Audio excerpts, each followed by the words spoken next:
आज ही डाउनलोड करें और अपने पसंदीदा शोज का आनंद लें। क्या वो पायल, तुम ऐसे भागते हुए क्यों आ रही हो? मुझे तुम्हें कुछ बताना है। क्या बताओ? मैंने वो जो शिवांश के जूनियर लीगल टीम के जिस लॉयर को अपनी तरफ किया था, जो उसके अकाउंट्स देखता है, उसने मुझे बहुत बड़ी बात बताई है। क्या? तुम सब जुनेजास की वेडिंग में जा रहे हो। हाँ। तो शिवांश तुम्हारी गैर मौजूदगी का फायदा उठाएगा। वो तुम्हारा पूरा घर सील करवा देगा, टोटली लॉक्ड। और तुम जब वेडिंग से वापस आओगे तो ये घर तुम्हारे पास नहीं रहेगा। शिवांश इस हद तक गिर जाएगा? I am shocked. हम तो इस घर के लिए स्टे ऑर्डर लेके आए थे ना, कोर्ट से लेके आए थे, लीगली लेके आए थे। फिर वो ऐसे कैसे कर सकता है? Even I don't know Shivansh ऐसे कैसे करेगा, बट आई नो वो 101% करेगा। ठीक है पायल, उसे जो करना है उसे करने दो। उसे यहाँ आना है, उसे आने दो। मैं वही करूंगा जो मैंने सोचा है। उसे तो पता भी नहीं चलेगा कि उसके प्लान में क्या ट्विस्ट आया है। कैसा ट्विस्ट रौनक? पायल, तुम मेरी हेल्प कर सकती हो? मेरी शादी में जो तुम्हारे बॉडीगार्ड्स थे, जो मेरी शादी रुकने आए थे, तुम उन्हें बुला सकती हो? मुझे याद है कि उनके पास गन्स और हथियार थे। क्या वो मेरी मदद करेंगे? क्या मेरे लिए काम कर सकते हैं वो? ऑफ कोर्स रौनक, मैं तुम्हारी हेल्प करूंगी। वो बॉडीगार्ड्स तुम्हें मिल जाएंगे, बट पहले ये तो बताओ कि तुम्हारा प्लान क्या है, तुम करने के वाले हो? पायल, पहले तुम उन्हें मुझे मिलवा दो और फिर मैं उन्हें और तुम्हें एक साथ प्लान बता दूंगा। मैं उन्हें कॉल करती हूँ।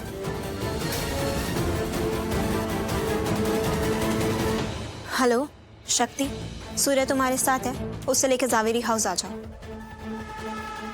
क्या? ठीक है रौनक, मैंने उनसे बात की है। एक्चुअली वो डैड के साथ अभी थोड़ा बिजी हैं, बट वो रात को 11 बजे यहाँ आ जाएंगे। मैं इंतजार करूंगा। Are you sure? Yes sir, I am very sure. जवेरीज कल रात को शादी में जा रहे हैं और वो 2 दिन के बाद वापस आएंगे। तो सर 2 दिन तक वहाँ कोई भी नहीं होगा। गुड वर्क जय। ये 2 दिन हमारे बहुत काम आएंगे। जब वो शादी में जाएंगे, मैं उनके घर जाऊंगा और मैं उस घर पे ताला लगा दूंगा, क्योंकि वो घर मेरा है। मैंने खरीदा है उसे, और वो घर मेरे लिए सिर्फ प्रॉपर्टी नहीं, बहुत कुछ है, बहुत कुछ। सर उस घर के लिए आपका ये पैशन देख के मैं समझ सकता हूँ कि वो घर आपके लिए कितना इम्पोर्टेंट है। हाँ जय, कल जब जवेरीज उस शादी में जाएंगे तो हम अपना काम शुरू करेंगे। हम उस घर पे लॉक लगा के उसे अपने कब्जे में कर लेंगे।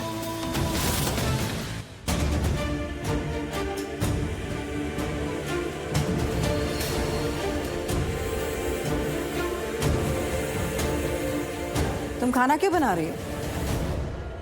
हुआ माँ, मैं जानती हूँ आप क्या कहने वाली है कि मुझे ये सब नहीं करना चाहिए। घर में काम करने के लिए काम वाले हैं, मुझे चैन से बैठ जाना चाहिए। पर सच कहूँ, मुझे चैन कब मिलता है?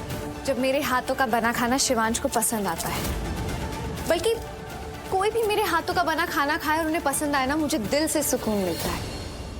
अब सब अच्छे से खाएं, संतुष्ट रहें, इससे ज्यादा खुशी की बात मेरे लिए और कुछ हो ही नहीं सकती। और अब जब मुझे पता चल गया है कि शिवांश को मेरे हाथ का बना खाना पसंद है, तो मैं उनके लिए बनाना चाहती हूँ। और सच कहूँ ना बुआ माँ, मैं इस घर में कोई मेहमान नहीं हूँ जो बैठी रहूँ, कुछ ना करूँ, अपनी खातिरदारी करवाती रहूँ। और मैंने तो सुना है रसोई घर घर की धड़कन होती है, घर की अन्नपूर्णा होती है। और जब अपना कोई अपनों के लिए अपने हाथों से खाना बना के खिलाता है ना, तो घर में बरकत होती है। और जब आदमी थका हारा काम से घर पर आए, उनकी माँ, बहन, बेटी या पत्नी खाना बना के उनको खिलाए ना, तो उनके दिन की थकान उतर जाती है। और फिर उन्हें एहसास होता है कि इस मकान में भी एक घर है। तुम मुझसे अब ऐसे बातें करोगी? ये जताओगी मुझे कि मुझे कुछ नहीं आता है, तुम्हें सब कुछ आता है? नहीं नहीं बुआ माँ, बिल्कुल भी नहीं। मैं आपकी इज्जत करती हूँ, बहुत इज्जत करती हूँ। इसलिए नहीं कि आप इज्जत के काबिल हैं, इसलिए क्योंकि हम दोनों के बीच में एक रिश्ता है, सास बहू का कह लो या माँ बेटी का। मुझे ऐसा क्यों लग रहा है कि तुम मुझे कुछ सुनाना चाहती हो? मतलब तुम्हारे दिल में कुछ और है, जुबान पे कुछ और ही है। तुम कह कुछ और रही हो, कर कुछ और रही हो, और दिखाना कुछ और ही चाहती हो। इनफैक्ट दिखाना तो कुछ और ही चाहती हो। ऐसा क्यों लग रहा है मुझे? आपने बिल्कुल सही समझा बुआ माँ। मेरे मन में शक है कि शिवांश के लिए आपके इरादे कुछ सही नहीं। हाँ, मैंने देखा है कैसे आप अपनी बातें घुमा फिरा के शिवांश से मनवा ही लेती हैं। आप उन्हें अपने मन से कुछ सोचने नहीं देते। बातें उन पर छोड़ती ही नहीं हैं आप। मैंने देखा कैसे आपने शिवांश के दिमाग में मेरे और रौनक जी के लिए शक पैदा करवाया। मैंने देखा कैसे आप शिवांश और रौनक जी को लड़वाना चाहती हैं।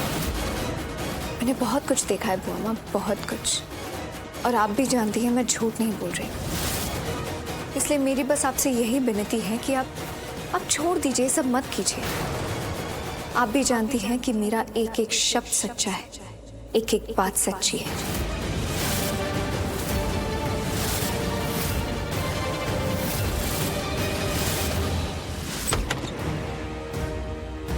मॉम क्या हुआ है आपको? मैंने आपको बुलाया, आप रुकी नहीं, आपने कोई रिस्पॉन्स भी नहीं दिया, आपने मेरी तरफ देखा।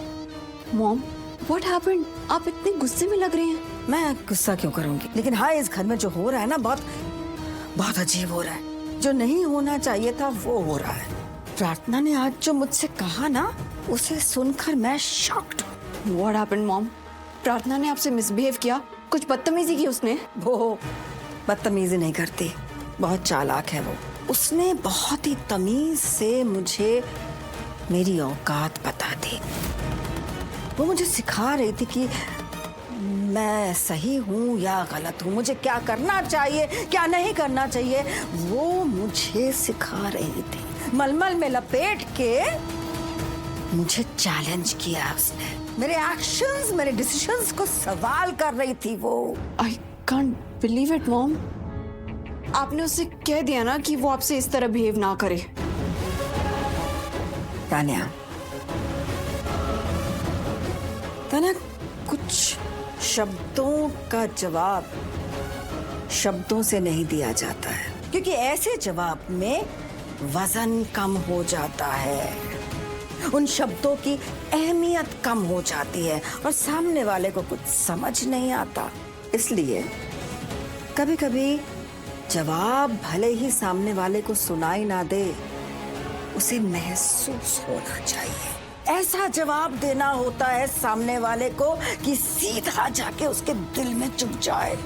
मैं चाहूं तो अभी के अभी शिव को जाके बता सकती हूँ कि प्रार्थना ने मुझसे जो बात कही उससे मुझे बहुत बहुत गुस्सा आया, बहुत बुरी बात कही है उसने मुझसे। तो शिव जाएगा सीधा प्रार्थना को जाके कहेगा कि मेरी बुआ माँ को ऐसे मत कहा करो, उनके साथ ऐसे बिहेव मत किया करो। लेकिन नहीं, बात बहुत हल्के में खत्म हो जाएगी। उसने मेरे एक्शंस पे सवाल किया है ना, एक्शंस के साथ ही उसको जवाब दूंगी। क्या करने वाली हैं आप? उसे घर से निकाल देंगी क्या? नहीं, मैं ये नहीं करूंगी। शादी करके इस घर में आई है वो। हाँ, शादी धोखे से हुई तो क्या हुआ, शादी हुई तो है। और पिछली बार जब वो खुद इस घर से चली गई थी तो शिव उसे इस घर में वापस ले आया था। अगर मैं दोबारा यही करती हूँ तो शिव उसे फिर से वापस इस घर में ले आएगा। तो फिर आप क्या करेंगे मॉम?